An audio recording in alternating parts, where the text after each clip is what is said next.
কাঞ্চন নদী, বর্তমানে স্থানীয় লোকেরা একে কাইচ নদী বলে ডাকে। এটা তো রটন্তী কালী, এই কালীটার নাম রটন্তী কালী।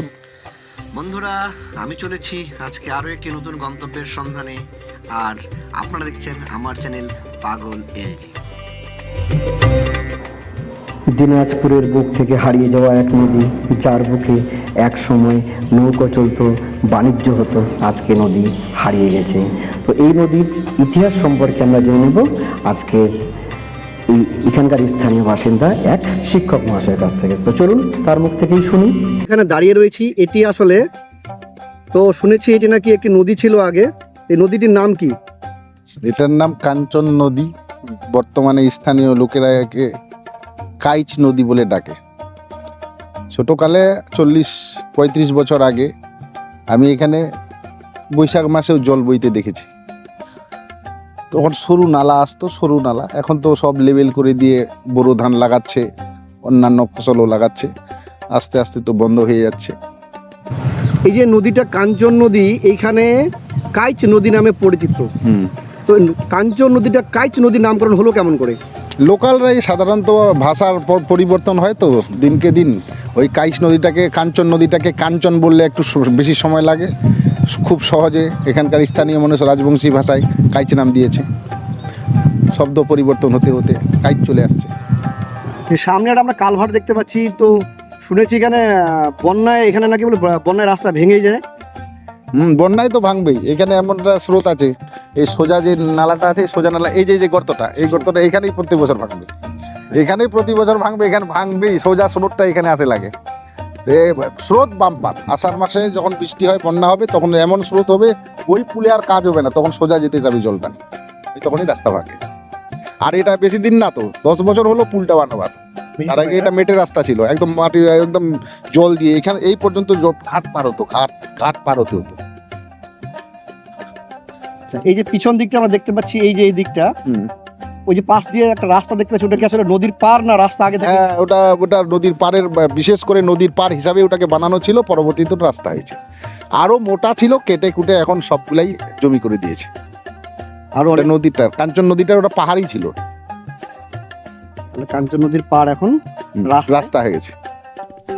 নদীর প্রস্থ দেখে আপনারা অনুমান করতে পারছেন যে নদীটি কিন্তু অনেক চওড়া ছিল, এবং যে কারণে খুব স্বাভাবিক এখানে নৌকা চলাচল ছিল বলেই মনে হয়।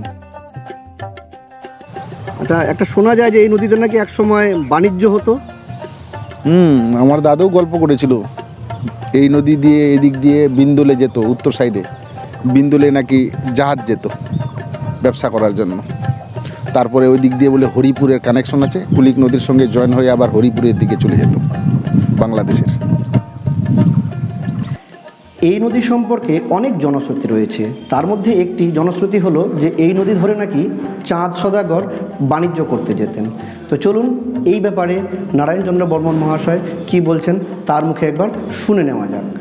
একটা এখানে লোকমুখে একটা কথিত রয়েছে যে এই নদী দিয়ে নাকি মধ্যযুগীয় যে মহাকাব্য মঙ্গল কাব্য, তো মনসা মঙ্গল কাব্যের যে প্রধান চরিত্র চাঁদ সদাগর নাকি এই নদী দিয়ে বাণিজ্য করতে যেত, এরকম কিছু শুনেছেন? এরকম আমার দাদু কথাগুলা বলতো, কাল্পনিক কথা না বাস্তব আমি ঠিক বলতে পারছি না।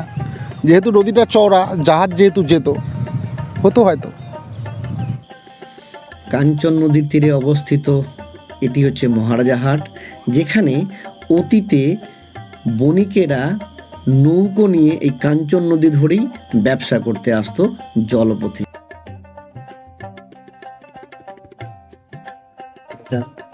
নারায়ণদা, এই ঝুপড়িকালী সম্পর্কে একটু কিছু বলুন। কি বলবো, এখানকার ইতিহাস কি? এই ঝুবড়িকালী পূজা বহুদিন ধরে হচ্ছে, কতদিন ধরে হচ্ছে আমি জানি না, তবে আমার বয়স 40 বছর, তার আগে থেকে আমার বাবাও দেখেছে, আমার দাদুও দেখেছে। এখানে বাৎসরিক পূজাটা কবে হয়? এটা হচ্ছে, নামটা তো ঝুবড়ি জায়গার নামে, ঝুবড়ি ঘরটা ছিল বলে ঝুবড়িকালী। এটা তো রটন্তী কালী, এই কালীটার নাম রটন্তী কালী। মাঘ মাসে হয়, মাঘ মাসের চতুর্দশী, অমাবস্যার চতুর্দশীতে মনে হচ্ছে, আমি ঠিক মনে পড়ছে না আমার। আরও শুনেছি যে এইখানে নাকি এখনো বলে মাটি খুঁড়লে অনেক কিছু পাওয়া যায় আশেপাশে অঞ্চলে। এখানে নিশ্চয়ই কোনো আগেকার যুগে হাজার হাজার 2000 3000 বছর আগে বিল্ডিং বাড়ি ছিল। এই খালির সামনে এই যে পাটা ইটা দেখাচ্ছে খালটা, এখানে এখনো পর্যন্ত একটা কুয়া আছে এবং বড় বড় খুললে বড় বড় ইট বার হয়। তবে এই ইটগুলো আলাদা, ওটা একটু ডবল চ্যাপ্টা চ্যাপ্টা। এই সেই সামনের খালটা ওই খালটা দেখা খালটা এই তারপরে এখানে ওই মণিটা আছে, ওখানে খুঁড়েছে একটা শাল কাঠ পাওয়া গেছিল। কত দিনের শাল কাঠ কেউ জানি না। এখানে একটা শাল কাঠের টুকরা, হ্যাঁ 5 ফুটের শাল কাঠের টুকরা, মিনিমাম 2 ফুট গলাই হবে। নারায়ণদা যে একটি মণির কথা বললেন, যেই মণিতে একটি শাল কাঠের গুঁড়ি পাওয়া গিয়েছিল, তো সেই মণিটা হচ্ছে এই যে মন্দির থেকে কয়েক হাত এগিয়ে আসলেই যে রাস্তার বাম পাশে একটি জলাশয় দেখতে পাচ্ছেন, এটা হচ্ছে সেই মণি যেখানে কাঠের গুঁড়িটি পাওয়া গিয়েছিল।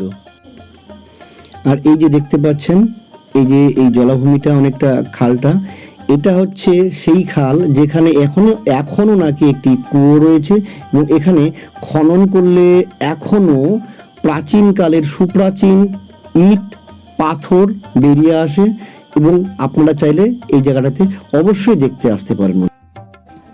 আজকের ভিডিওটি কেমন লাগলো বন্ধুরা অবশ্যই কমেন্ট করে জানান, আর যদি ভালো লাগে তাহলে অবশ্যই সাবস্ক্রাইব করুন, কারণ আপনাদের একটা সাবস্ক্রাইব আমাকে আরও এরকম নতুন নতুন ভিডিও তৈরি করতে উৎসাহ দেবে বন্ধুরা। তো সবশেষে একটা কথা বলি, সুস্থ থাকুন, ভালো থাকুন।